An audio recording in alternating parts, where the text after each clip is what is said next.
Tome su Biblia entonces, 1 Samuel capítulo 17, verso 49 en adelante. Vamos a compartir la palabra del Señor en esta tarde. El título se llama ¿Quién es el héroe?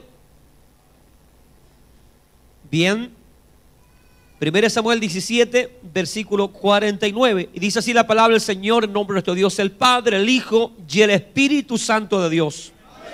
Dice, y metiendo David su mano en la bolsa, tomó de allí una piedra y la tiró con la honda, e hirió al filisteo en la frente, y la piedra quedó clavada en la frente y cayó sobre su rostro en tierra.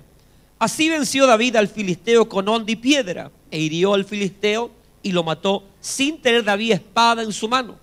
Entonces corrió David y se puso sobre el filisteo, y tomando la espada de él y sacándola de su vaina, lo acabó de matar y le cortó con ella la cabeza. Y cuando los filisteos vieron su paladín muerto, huyeron. Señor del cielo, oramos junto a la iglesia, junto a tus siervos, dándote gracias en primer lugar por la vida, por la bendición de estar reunidos, y gracias también por el privilegio de poder escuchar y atender tu palabra. Oramos pidiendo revelación, oramos pidiendo bendición por esta tu palabra. Señor, que tú sacies, nos alimentes, nos puedas nutrir, Señor, a través y por medio de tu santa palabra. Oramos e imploramos que tus labios, tu boca se abra para bendecirnos, Señor, y saciarnos del bien de tu boca. Señor mío, que esta palabra pueda correr y ser glorificada en nuestras vidas y corazones. Rogamos también que me uses conforme a tu gracia y misericordia, Señor, y que esta palabra pueda traer frescura a tu pueblo en esta tarde, Señor. Que pueda traer, Dios mío, refrigerio a nuestra alma y gozarnos y deleitarnos en tu presencia. Señor mío, en tu nombre atamos todo espíritu inmundo y ordenamos toda tiniebla salir de este lugar. En el nombre de Jesús nos cubrimos con tu sangre preciosa y desatamos bendición de lo alto sobre nuestras vidas. En el nombre poderoso de Jesús de Nazaret. Amén y amén. Gloria para el Señor. Gloria a Dios. Gloria, gloria, gloria. Gloria a Dios, gloria a Dios. Alabado sea el nombre del Señor. Bien, Dios les bendiga, reciba su asiento y que tenga una buena siesta. Usted sabe que tiene que estar despierto, despierto. Estamos saliendo para el mundo entero a través de la internet. Un saludo a todos los hermanos que sintonizan, porque siempre tenemos 30, 20, 10, 15 personas que están constantemente viendo los cultos a través de la señal online. Así que les enviamos un saludo. A muchos de ellos quizás no les conocemos, pero si son, ¿verdad?, hijos de Dios, somos hermanos en la fe, y esperamos que cada predicación, cada culto sea de bendición y de fortaleza para sus vidas. Así que vean que la iglesia local es una iglesia viva, una iglesia despierta. Así que si usted ve que su hermano se está yendo por el túnel, usted despiértelo suavemente con un codazo en las costillas. Gloria a Dios. Vamos a compartir, gloria a Dios, el mensaje del día de hoy. Y quizás la mayoría de ustedes ha escuchado acerca de este capítulo 17 de 1 Samuel. Este pasaje bíblico es muy famoso, conocido. Amén. Y yo creo que cada predicador en sus púlpitos ha hecho mención del capítulo 17 de 1 Samuel. Es decir, de la gran batalla, del gran conflicto entre David y Goliat. Yo he escuchado una infinidad de mensajes acerca de este pasaje, también los he predicado. Y se han puesto títulos como, ¿verdad?, venciendo al gigante, ¿o no? O otro que puso por ahí, ¿quién me diera un hombre para pelear? Y así hay una cantidad de títulos para de alguna manera hablar de lo que este capítulo señala, muestra. Todos nosotros, por no decir casi todos, hemos conocido y sabemos la historia de David y Goliat, ¿no? A ver, por favor, levante la mano la audiencia para saber quiénes conocen esta historia de David y Goliat.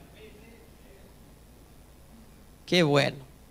Es decir, la mayoría de nosotros hemos escuchado, hemos leído, de alguna manera nos hemos enterado de este hecho glorioso, maravilloso y sobrenatural, porque la victoria de David fue sobrenatural. Amén. Quizás muchos le han dado diferentes aplicaciones a este pasaje, a esta narración o a esta narrativa, como dicen los eruditos. Quiero decir, gloria a Dios, y repetirlo, aunque nunca está de más repetir estas cosas, porque siempre hay alguien nuevo y lo bueno que apuntemos y anotemos esto. En la hermenéutica, que es el arte de poder interpretar correctamente las escrituras, de poder interpretarlas bien de forma correcta, se dice que hay tres principios básicos fundamentales para poder interpretar en forma correcta la escritura. Y es, en primer lugar, ¿lo has escuchado? El contexto. Segundo, el contexto. Y tercero, el contexto. Para poder tener una interpretación correcta de alguna narración de la Biblia, debemos leer y entender el contexto general. De acuerdo a la hermenéutica, hay una sola interpretación correcta de cada pasaje, de cada narración de la Biblia. Una sola interpretación correcta. Lo que puede haber muchos son aplicaciones.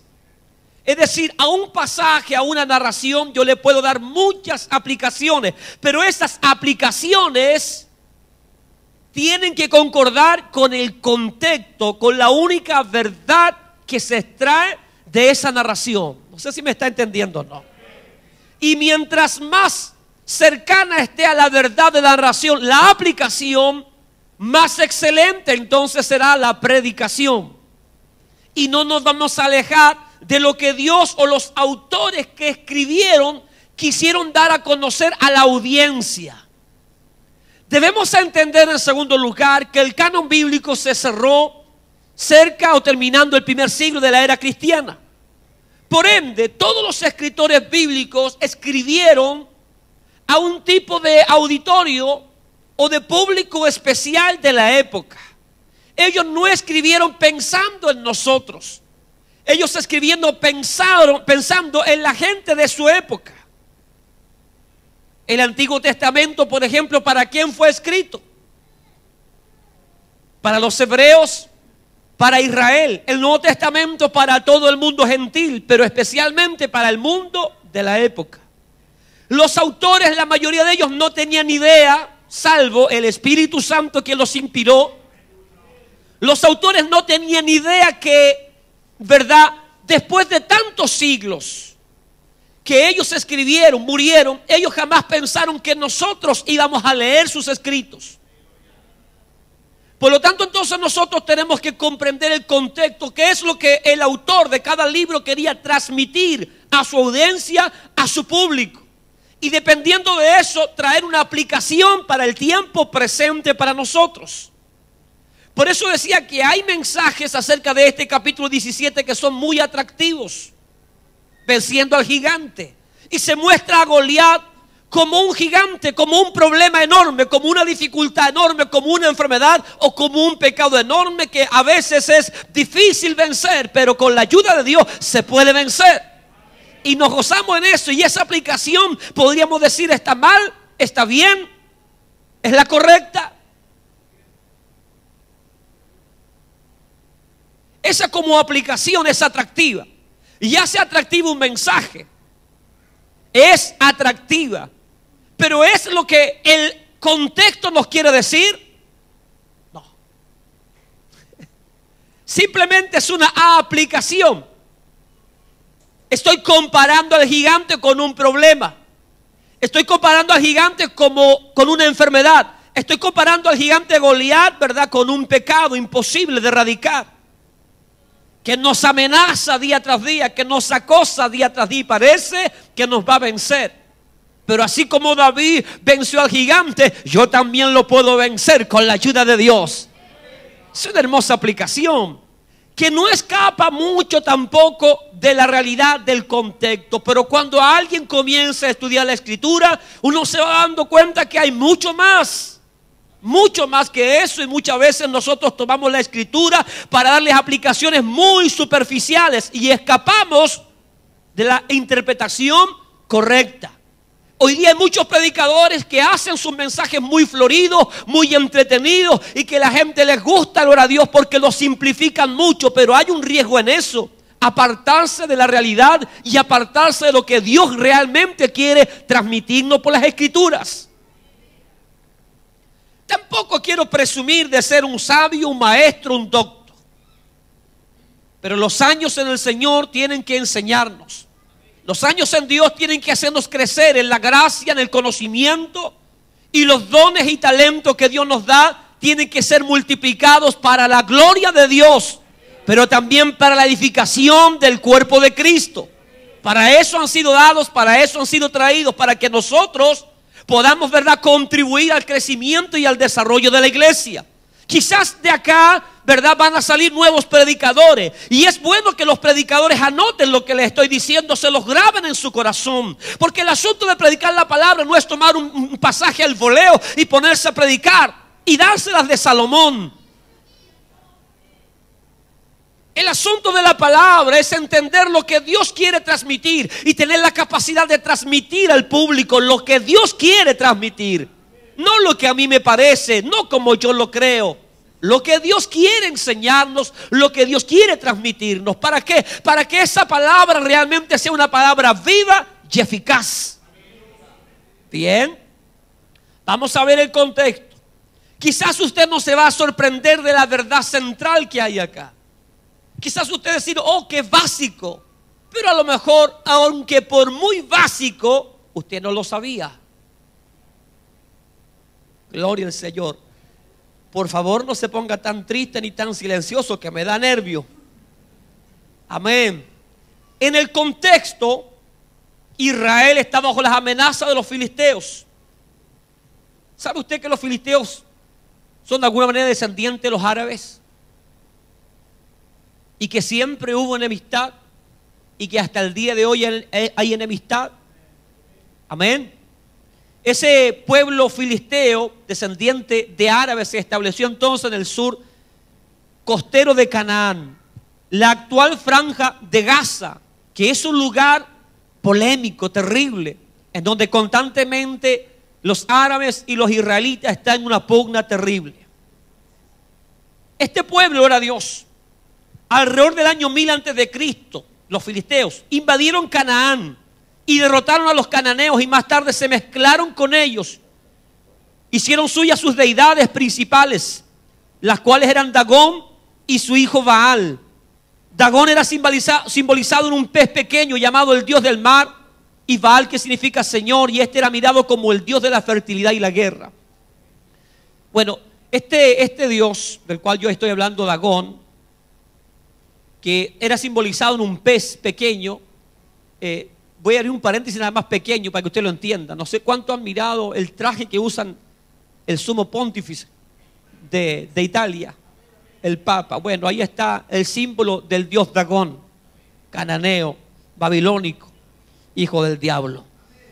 Bueno, ese era el paréntesis nada más, para que usted vea que Roma, realmente la gran ramera, la Babilonia que el Señor condena en Apocalipsis, tiene mucho que ver con la cultura cananea, babilónica, impía, pagana, que ha hecho y ha corrompido a todos los moradores de la tierra, llevándolos a prostituirse con los ídolos del mundo.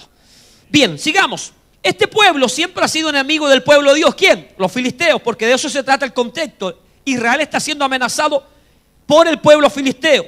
Entonces, el rey Saúl, que fue el primer rey de Israel, llamó a todos sus ejércitos también para la batalla. Vamos por favor a revisar la Biblia. Primera de Samuel capítulo 17, verso 1 y 2. Para que me siga ahí, no se duerma.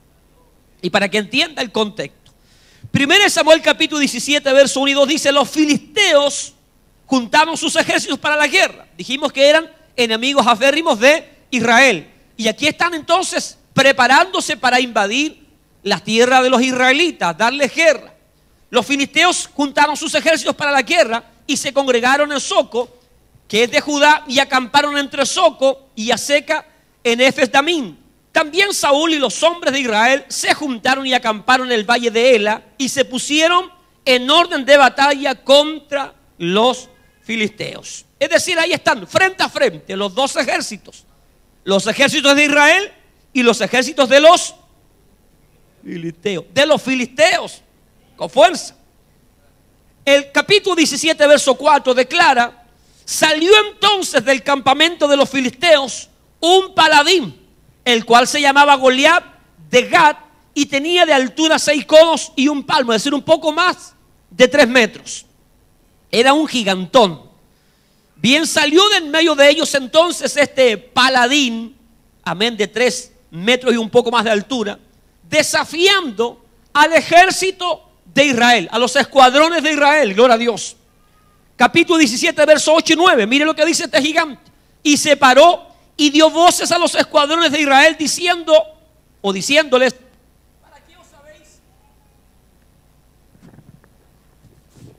Gloria a Dios. ¿Para qué os habéis puesto en orden de batalla? Con signo de interrogación, de exclamación. ¿No soy yo el filisteo y vosotros los siervos de Saúl?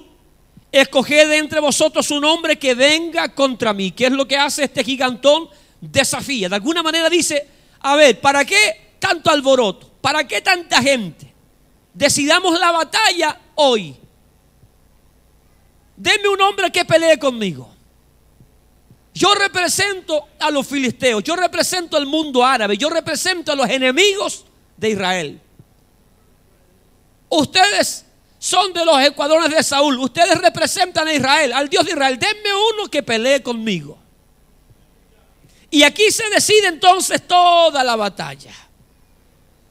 Y el verso 9 dice: si él pudiere pelear conmigo, es decir, si hay alguien de Israel que pueda pelear conmigo y me venciere, nosotros seremos vuestros siervos, es decir, esclavos. Y si yo pudiere más que él, es decir, si yo, Goliat, venzo a ese guerrero y lo venciere, vosotros seréis nuestros esclavos y nos serviréis. Es decir, los filisteos tenían una cartita bajo la manga. Su cartita era Goliat. Pusieron toda su confianza. Yo no creo que Goliat haya corrido por colores propios. Yo creo que este era un plan del cuartel general del ejército de los filisteos, para no derramar tanta sangre inocente, o para, verdad, no tener tantas bajas en nuestros ejércitos. Vamos a decidir la batalla. Vamos a atentar a los judíos o a los hebreos, a los israelitas, como usted quiera, el pueblo de Dios. Vamos a desafiarlos para que esta batalla se decida en un solo combate, cuerpo a cuerpo.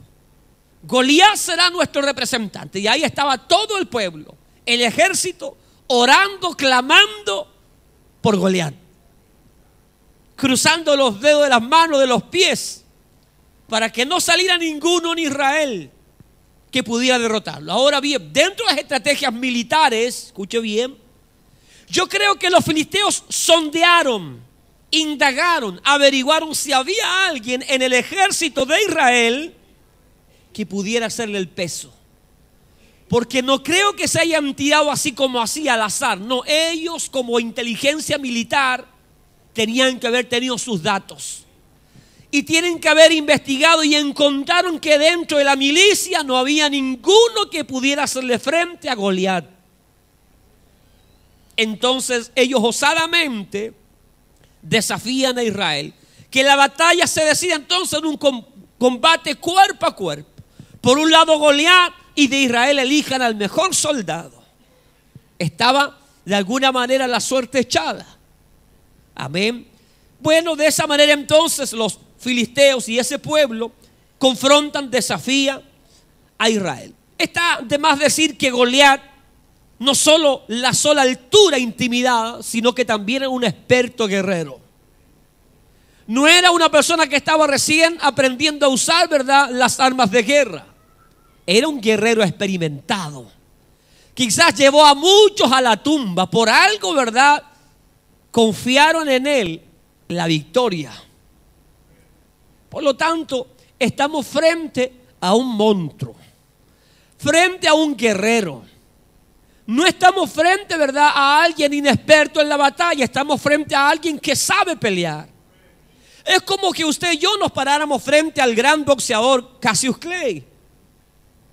¿Qué haría usted frente a un boxeador como Mike Tyson en un ring. Imagínese usted un pollo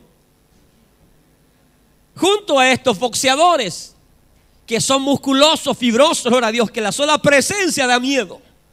Que te muestren el puño, gloria a Dios, ya tú te quieres bajar del ring. Bueno, ahí está entonces el gigante desafiando al pueblo de Dios. Quiero que mire el capítulo 17, verso 11. Oyendo Saúl y todo Israel estas palabras del filisteo, ¿qué hicieron? Se turbaron y tuvieron gran miedo.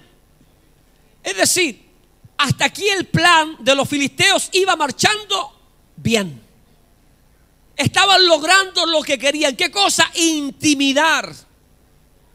Por miedo, del pánico, estaban inmovilizando, sin levantar ni una espada, sin lanzar ni una flecha. Estaban ya inmovilizando al ejército de Israel. ¿Solo a través de qué? De la intimidación, a través del miedo. ¿Por qué? Porque Israel no esperaba que los filisteos actuaran como estaban actuando, ni mucho menos esperaban que la batalla se decidiera en un solo combate.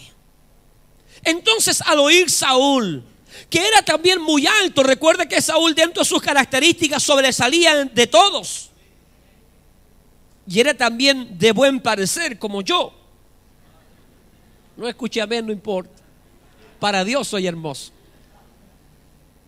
Pero este Saúl dice que se turbó, y no solo él, sino que todo el pueblo se turbaron y se llenaron ¿de qué? De miedo. Una de las peores cosas que el cristiano puede hacer en la guerra espiritual es tener miedo. El miedo paraliza, el miedo inmoviliza. Hace poco estuvimos hablando en la radio acerca de la guerra espiritual, que muchos creyentes están siendo atacados en su mente, en su corazón. Y muchos creyentes, ¿verdad?, lamentablemente comienzan a perder la batalla espiritual porque se llenan de miedo. Y cuando alguien se llena de miedo, comienza a cederle terreno al enemigo. Esa era la estrategia que estaba usando Satanás por medio entonces de este gigante, para poder destruir y borrar del mapa, ¿verdad?, al pueblo de Dios. Gloria al Señor. Miremos ahora el capítulo 17, verso 16. Ya vamos a ir al contexto. Quiero que se entere de la historia. Venía pues aquel filisteo por la mañana y por la tarde, es decir, 2 veces al día. Y así lo hizo, ¿cuánto? Durante 40 días. Gloria al Señor. ¿No le parece mucho? ¿No le parece mucho 40 días? Imagínese esos 2 ejércitos para alimentarlos, para bañarse. Bueno, un montón de detalles. Y los filisteos instigando y acosando durante 40 días. En lo personal considero que era mucho para que saliera alguien de Israel. Y pudieran haber seguido otros tantos días más. El asunto se acabó porque entra en la escena, en el contexto, David. Porque dentro de los ejércitos de Saúl estaban los hijos, ¿verdad?, de Isaí, el padre de David. Y entonces el padre de David, como él vio que pasaban muchos días, y quizás el hombre sabio dijo, a lo mejor le está faltando la comida, envió al hijo menor, a David, a dejarles comida, víveres, alimento a sus hermanos. Y cuando David llega entonces a ese lugar, escucha el desafío, el reto del gigante.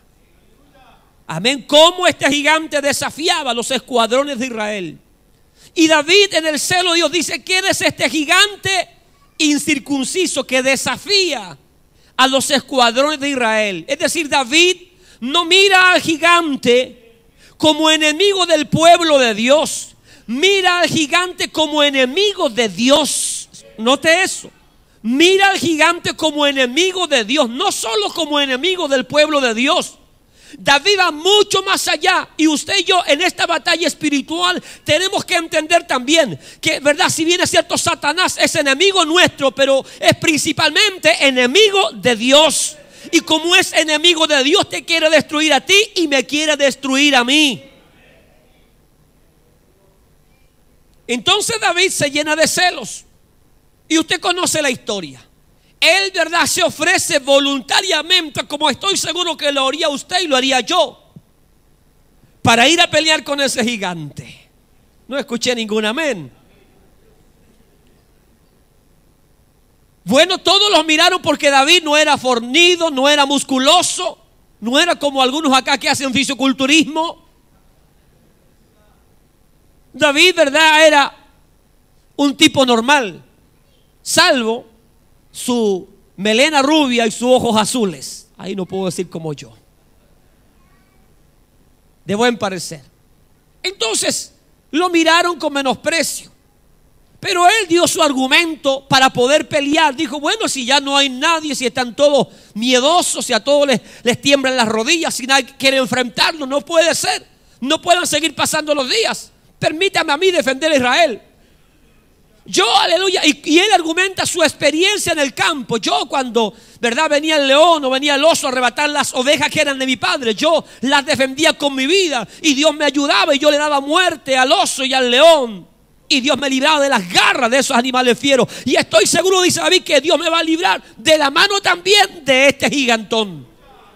Escuche, ese fue el argumento que daba David. Yo sé que usted sabe la historia, no quiero aburrirlo, pero también quiero que entienda esto, que Israel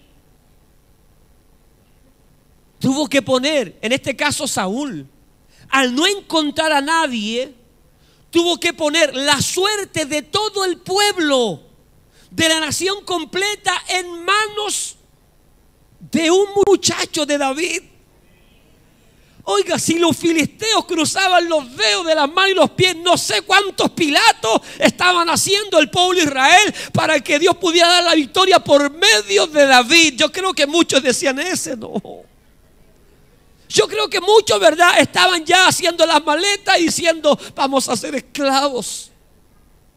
Negra, prepárate para servir a los filisteos. Quizás nosotros no pensamos en el contexto, pero había mucho en juego. Era la libertad la que estaba en juego.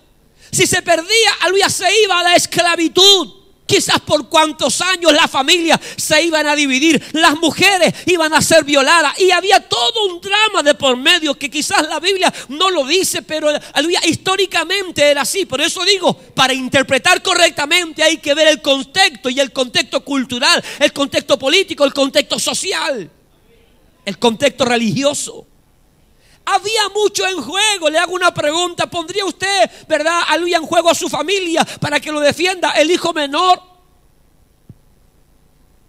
En este caso el Benjamín, peleando contra uno de 3 metros. Y el gigante de 3 metros dice: Benjamín, si yo te venzo, tú y tu familia serán mis esclavos. ¿Pondría usted a su hijo, no?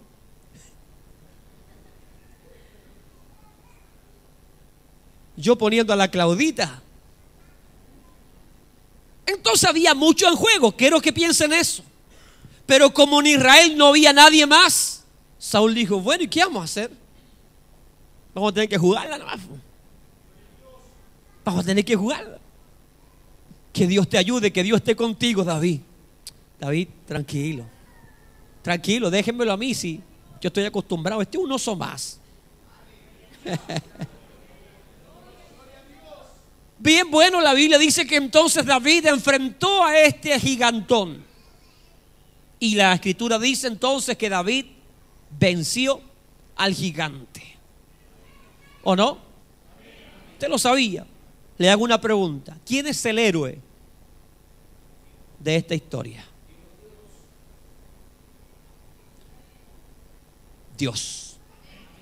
Por lo general siempre se le da la victoria a David, e incluso las mujeres y las doncellas.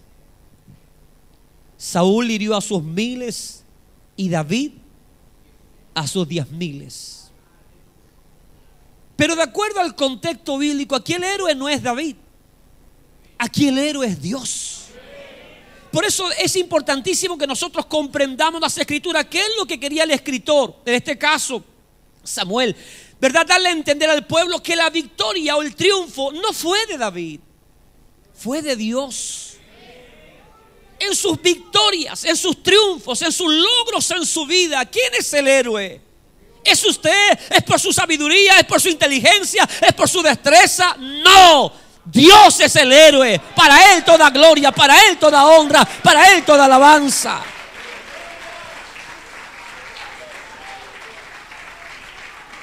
Gloria a Dios.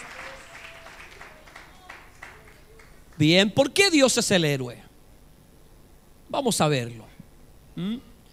Cada pasaje entonces cada narración tiene solo una interpretación correcta. Usted me dice entonces que fue Dios el héroe. Quizás mientras yo iba predicando usted fue entendiendo y tuvo la respuesta, o quizás la sabía. Si la sabía, gloria a Dios, Dios te bendiga, porque no te lo reveló carne ni Rubén, sino el Espíritu Santo de Dios. Pero si no lo sabía, apréndalo, porque la Biblia de principio a fin exalta a Dios, exalta al Señor. Amén. Bien, pero hay mucho más.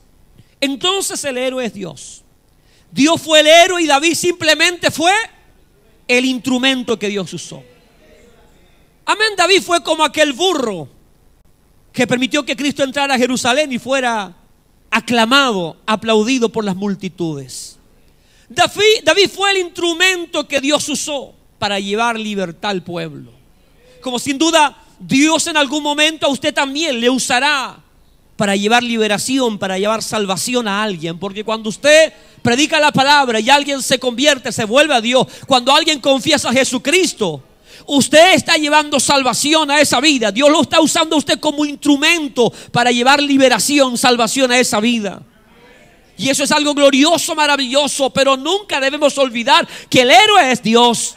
Puedes ganarte 1000 almas, 2000 almas, y verdad, aleluya, glorioso, maravilloso es si ganamos almas para el Señor, porque eso alegra, contenta el corazón de Dios. Es sabio ganar almas, pero nunca debemos olvidarnos que el héroe es Dios.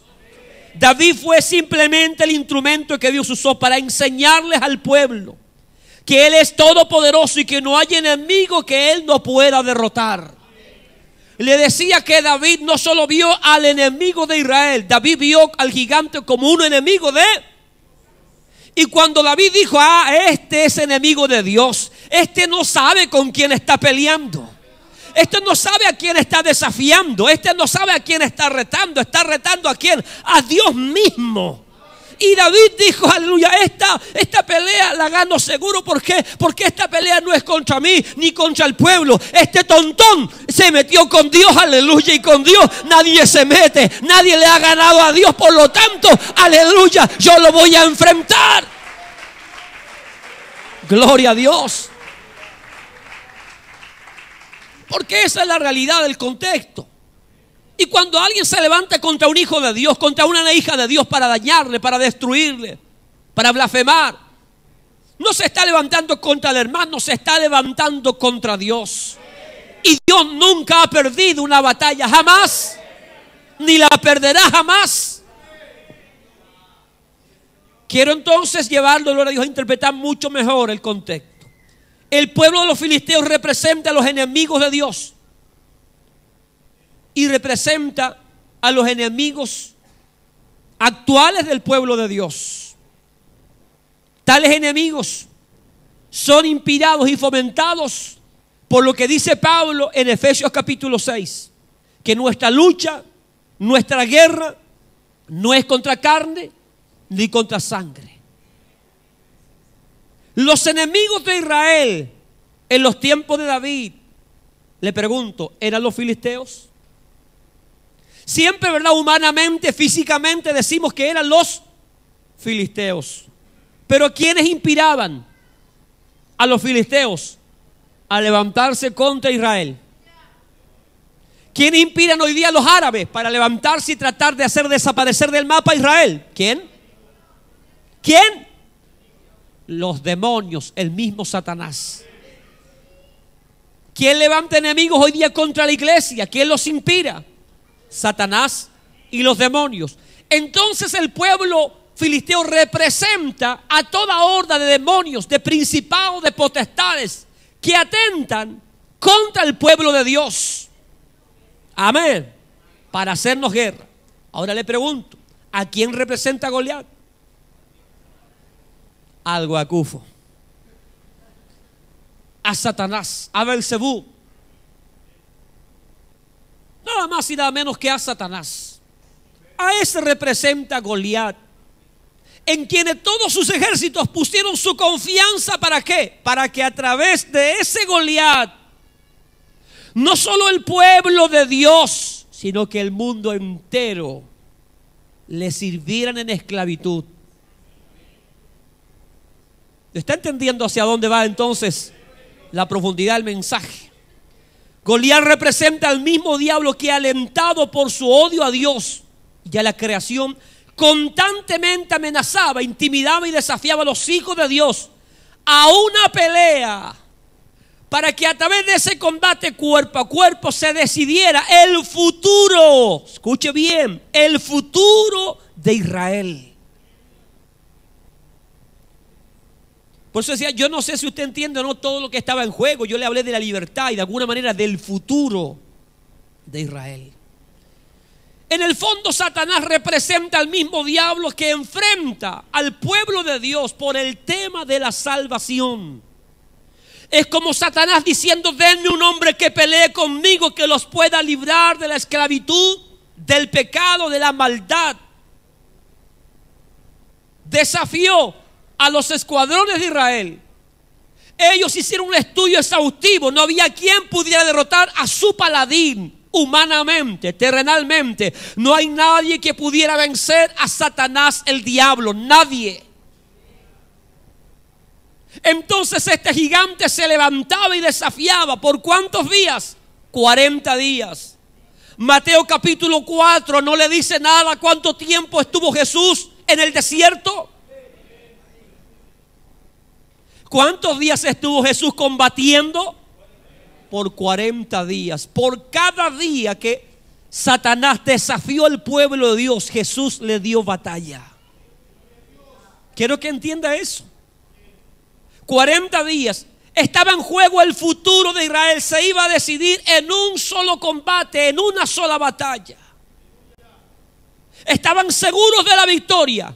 Ellos habían hecho un conteo. No hay quien enfrente a Goliat. Tenemos el triunfo. El pueblo de Dios serán esclavos, no servirán. Ellos no contaban. Ellos tenían una cartita bajo la manga. Ellos presentaron su boxeador preferido. Y ellos, verdad, no sabían que Dios también tenía su cartita debajo de la manga. Aleluya. Porque Dios ve más allá de lo que ve el mismo diablo. Dios es omnisciente, omnipresente y omnipotente.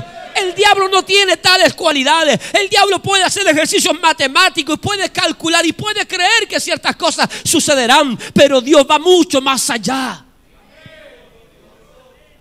Gloria a Dios. De acuerdo a Hebreos capítulo 2, verso 14. Satanás era el que imperaba, el que tenía el reinado del miedo, del terror. Pero apareció el Hijo de Dios. Quiero que entienda esta escena. Por eso David miró a Goliat no como un enemigo del pueblo, como un enemigo de Dios. Satanás le está diciendo a Dios: Dios, dame un hombre que pelee conmigo y que aquí se decida la salvación, el futuro de la humanidad. Dame uno. Pero Dios, escucha, Dios. Sí, tú que estás en los cielos, escucha. Si uno de estos me vence, nosotros seremos esclavos y te serviremos. Pero si yo venzo, serán mis esclavos y nos servirán para siempre. ¿Qué es lo que quiso el diablo hacer con Jesús en el desierto? Tratar de que Cristo le sirviera, lo adorara. Escuche, ahí está entonces, desafiando a Dios mismo. Gloria a Dios. Bueno, la narración habla de que apareció David, pero sabemos nosotros que David es tipo de Jesucristo el Señor. Que lo que pasó aquí en esta escena, verdad, entre David y Goliat, simplemente era la prefiguración de lo que Cristo haría más adelante. Por eso a Jesús se le llama hijo de David, del linaje, de la genealogía de David. Es una comparación en lo que hizo David, cómo venció al gigante. Ahora aparece, gloria a Dios. Por eso era necesario que Cristo se hiciera hombre. El desafío era: dame uno que pelee conmigo de los escuadrones, un humano, uno de carne y hueso, que pelee conmigo, que me pueda vencer aquí en este, ¿verdad?, cuadrilátero, aquí en la tierra, que me pueda vencer. Y decidamos la batalla. ¿Sabe? Dios se la jugó. Se la jugó por usted y se la jugó por mí. Humanamente no había ninguno. ¿Por qué? Porque todos estaban bajo el pecado. Y el pecado es el aguijón de la muerte. El diablo sabía que tenía la batalla ganada. Entonces, gloria a Dios, cuando Dios vio que el pueblo estaba perdido y el pueblo iba a ser por servidumbre a Satanás, entonces envía, aleluya, a Jesucristo el Señor. Él toma cuerpo, gloria a Dios, ¿verdad? Y toma forma de siervo, se hizo hombre. Por eso Satanás, desde que Cristo nació, trató de matarlo. Por eso hubo la matanza en Ramá. Por eso, ¿verdad?, Satanás quiso, aleluya, impedir que ese niño creciera. Porque el que desafió por tantos siglos, por tantos años a Israel y al Dios mismo, gloria a Dios, sabía que llegaría un día en que el Mesías vendría.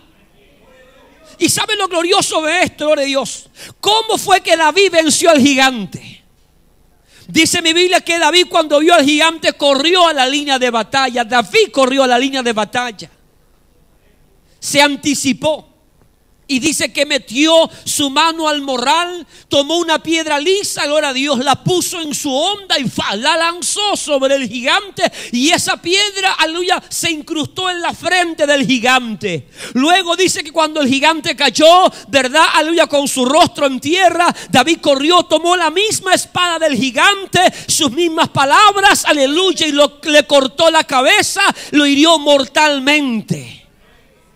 Y cuando los filisteos vieron que su paladín fue muerto, huyeron. Escuche, vea la figura de Cristo el Señor. Vea cómo Cristo venció al gigante en la cruz del Calvario. Vea lo que dice Génesis en el capítulo 3, aleluya, cuando habla de la enemistad entre la simiente de la mujer y la simiente del diablo. Esta te herirá, aleluya, en el calcañar, es decir, el diablo te herirá en la pierna, en el calcañar, en los talones, pero aleluya, la descendencia de la mujer, hablando de Cristo, esta lo herirá en la cabeza con una herida mortal, aleluya. Bendito y alabado sea el nombre del Señor. Es decir, gloria a Dios, así como David hirió al gigante en la cabeza, Cristo hirió de una herida mortal, aleluya, al gigante en la cabeza. Es decir, como dice Colosenses en el capítulo 2, que Cristo ahí en la cruz del Calvario exhibió públicamente delante de todos los testigos, aleluya, delante de ángeles, delante de multitudes, aleluya. Se decidió la batalla entre dos personas. Por un lado estaba Satanás y estaba todo el séquito de demonios pensando que habían derrotado al Hijo de Dios, al único que podía hacerle frente, pero se equivocaron, porque al tercer día, aleluya, el Hijo de Dios, aleluya, se levantó de entre los muertos, resucitó, venció al diablo, lo hirió de muerte y los demonios huyeron despavoridos.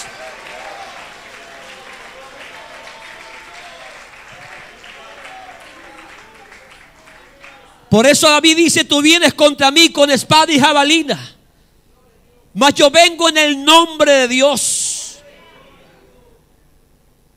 Por eso cuando Jesucristo entra en Jerusalén dice: bendito el que viene en el nombre de Dios. Aleluya, gloria a Dios. Tú vienes contra mí con fuerza, con espada, con violencia. La Biblia dice que David no usó espada. Jesús tampoco usó la espada. Jesús jamás, verdad, aleluya, lanzó un tiro, gloria a Dios. Por el contrario, fue humilde hasta la muerte y muerte de cruz, aleluya. El solo acto, su solo amor, su sola misericordia, aleluya, su solo poder venció, derrotó al diablo, aleluya, lo hirió mortalmente en la cabeza. Goliat quería usar la jabalina para ensartar, ¿verdad?, a David. Esa jabalina representa el aguijón del pecado. Si Cristo hubiera pecado, Goliat hubiera ganado. Y hasta el día de hoy usted y yo le serviríamos. Pero bendito y alabado sea el nombre del Señor. Así como David venció en el pasado, Jesucristo venció hace 2000 años atrás. Y se decidió. Ya no solo el futuro de los israelitas, sino que de todo el mundo. En ese tiempo fue una prefiguración. Se jugaba el futuro de la nación de Israel. Pero ahora en Cristo el asunto era mucho más urgente y mucho más grande y mucho más preocupante. Estaba en riesgo y en juego el futuro de la humanidad, la salvación de las almas. Gloria a Dios. Satanás desafiaba. Él tenía el imperio de la muerte porque usaba el pecado como jabalina, como verdad lanza, como un aguijón para herir mortalmente a sus enemigos. No había quien le hiciera frente. Y cuando él se encontraba dueño, amo, rey de este mundo, cuando el mundo estaba sentado en tiniebla, en oscuridad, en un pueblo muy pequeño, muy insignificante, hubo un resplandor de luz. La esperanza de Israel, la esperanza del mundo había nacido. Aleluya. Esa luz estuvo por un tiempo entre los hombres y vimos su luz como la luz del unigénito Hijo de Dios. Vimos su gloria. Pero mi amigo, mi hermano, después de la muerte en la cruz del Calvario, después de su resurrección, esa luz comenzó a resplandecer para todos los hombres. Quiero decirte que esa batalla entre David y Goliat no solo se realizó en la época de David, la más importante se realizó en el Calvario de la cruz. Y que el héroe de la historia, quien David, no es David, es Dios. Y el héroe, aleluya, en la cruz del Calvario, aleluya, es Dios. Y el héroe mañana en tu vida y en mi vida seguirá siendo Dios, aleluya. Él peleó por nosotros en la batalla. Por eso la Biblia dice, Él pelea por nosotros en la batalla. Él es nuestro héroe, Él es nuestro paladín, Él es nuestro guerrero, aleluya. Bendito y alabado sea el nombre del Señor. Por eso Pablo insignemente en sus cartas declara: en Cristo somos más que vencedores. No es en tu fuerza, no es en mi fuerza, es en la fuerza de aquel que derrotó a Goliat en la cruz del Calvario. Ya el diablo puede, hermano, amenazarte. El diablo puede lanzar y desafiarte muchas veces, pero ya está derrotado. Diablo, no te haga. Cristo ya te derrotó en la cruz del Calvario. Te hirió mortalmente en la cabeza. Ya viene tu hora, Satanás, aleluya. Nosotros ahora tenemos futuro, tenemos esperanza, tenemos vida eterna. Y esto se encuentra en Jesucristo, el Hijo de Dios. Aleluya, gloria a Dios. Me gusta esto porque cuando los filisteos vieron que su paladín cayó, salieron huyendo, gloria a Dios. Yo creo que David tomó la cabeza y le exhibió. Este era el que los atemorizaba. Este era el que los tenía intimidados. Este era el que amenazó por 40 días. Mírenlo. Mírenlo. Está derrotado. Oiga, Jesucristo nos dice por su palabra: el diablo los amenazaba. El diablo los tenía intimidados. El diablo los tenía como esclavos. El diablo los tenía bajo sufrimiento, bajo dolor. Este era el que atemorizaba al mundo. Mírenlo, mírenlo. Lo tengo ahora debajo de mis pies. Mírenlo, lo he derrotado para usted. Lo he derrotado por usted. Aleluya, lo he derrotado, lo he vencido. Miren la victoria. Por eso la Biblia dice que nosotros lo hemos vencido por medio de la sangre del Cordero. A su nombre sea la gloria. A su nombre sea la gloria. Que el diablo ya no te asuste, que el diablo ya no te intimide. Está derrotado, está vencido. Cristo lo derrotó en la cruz del Calvario. Cristo lo exhibió públicamente. Los demonios tienen que huir a la presencia de Dios. Los demonios tienen que huir despavoridos cuando Cristo se hace presente. Aleluya, Él es el héroe de mi vida. Él es el héroe de tu vida. Él es el héroe de esta humanidad. No hay otro como Jesús de Nazaret. No hay otro como Él. No hay otro que salve. No hay otro que liberte. No hay otro que dé vida eterna. Solo Él. Solo Jesús. Solo Jesús. No a nosotros. No a nosotros. A su nombre sea la gloria. Bendito y alabado sea el nombre de Dios. Oh, bendito y alabado el nombre nombre de Dios. Cristo, héroe sin igual. Cristo, héroe sin igual. Aleluya. Victorioso, vencedor, triunfador. Aleluya. Santo es su nombre, santo es su nombre, santo es su nombre. Aleluya. Cuando Israel vio que el gigante había caído, Israel levantó sus manos, alabó a Dios, glorificó a Dios. Si tu hermano eres de Cristo, levanta tus manos y alaba a Dios por la victoria que Cristo nos ha dado. En Cristo somos más que vencedores. ¿Quién contra nosotros si Dios es por nosotros? Oh, las puertas del Hades no pueden prevalecer contra la iglesia de Jesucristo. Aleluya. A la presencia de Dios los demonios huyen, los demonios se van, porque saben que está el que los derrotó en la cruz del Calvario.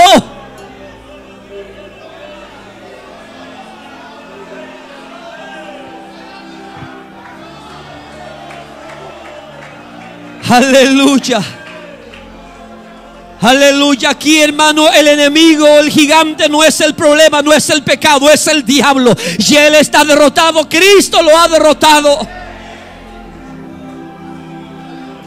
Bendito y alabado sea el nombre del Señor. Yo siento la presencia del Señor, maravilloso Dios.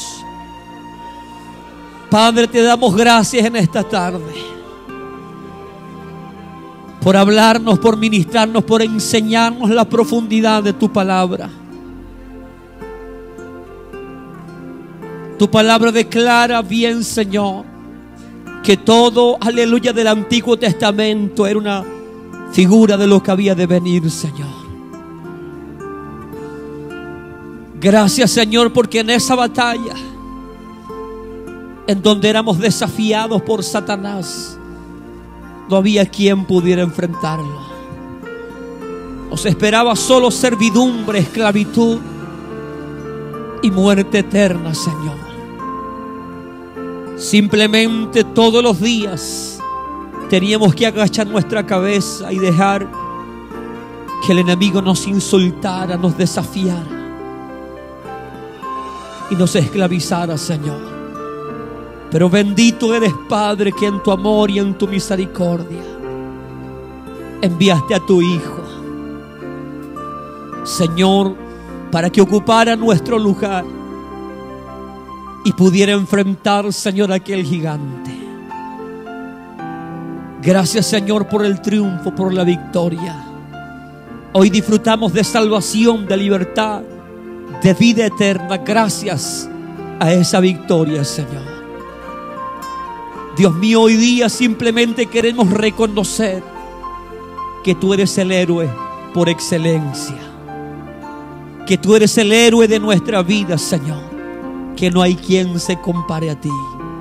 Permítenos reconocerte, permítenos adorarte esta tarde con todo nuestro corazón y entender que detrás de cada problema, cada dificultad, Señor, está el enemigo de nuestras almas. Pero qué bueno es saber que tú lo derrotaste por nosotros. Señor, te amamos y te bendecimos y te damos gloria, Señor, a tu nombre. Y que en nuestros labios pueda estar también esto, Señor, enseñar a nuestros hijos, Señor, que tú eres el héroe de la vida y no hay otro como tú, Señor. Que ellos conozcan, Señor, de ti, de tu amor y de tu gracia. Señor, te adoramos y te bendecimos porque cuando nadie, Señor, se atrevía a enfrentar al diablo, tú corriste a la línea de batalla, Señor, y te apresuraste a herirlo. Gracias te damos, Jesús, por tu sangre derramada en la cruz. Hoy nos refugiamos en ella y hoy proclamamos y hacemos fiesta, Señor, por esa victoria.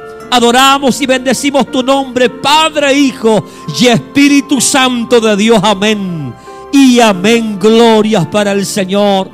Si Cristo es su héroe, alabe su nombre.